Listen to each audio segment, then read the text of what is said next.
It's about. Okay, so I'm writing a book that did change several times the title, but it's about time and scale. Okay, it's connected to the Inserto, the 5 volumes, but then I explore the idea of scale a little better. And to give you another idea about scale, aside from fragility, which you can model easily,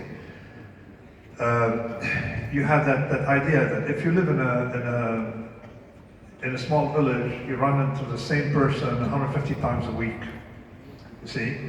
Whereas in a city, you run into 150 people once a week, you see, which is not the same idea. And what can come from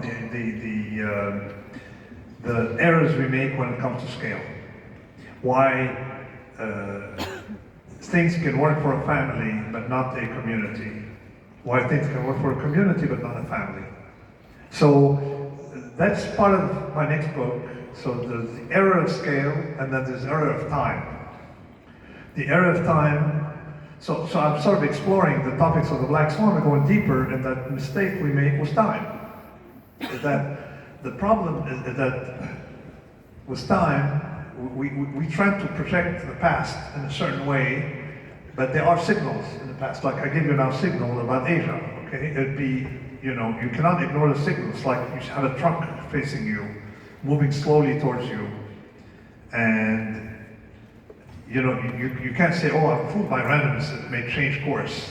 You can't take that risk. So when it comes to time, there are dynamics over time that have a strong signal, and we don't quite understand. Like for example, one error we make with time is the error of anachronism, is we flow back today's morality backwards. I said, oh, the person had slaves. Well, we don't complain that Julius Caesar didn't have an iPhone, okay? But we complain that they had slaves. But we don't understand that morality. If you think that morality is fixed, okay, I can understand. But if you don't understand evolution and culture, that we're improving in a moral world. We have more equality and stuff like that. So, and it's very hard to flow these values back properly. So that's part of it. Another element I explore in the new book is the fact that at no time in history, have we had more gender equality, more equality among humans, like, racial equality, at no point in history. Yet, at no point in history have we complained more about these things. So we're complaining, we complain a lot about inequality, gender inequality, racial inequality, and stuff like that, while having a lot more of it. Why? Because that's pretty much the engine that makes morality progress is the very engine that makes you feel that you live in unfair times.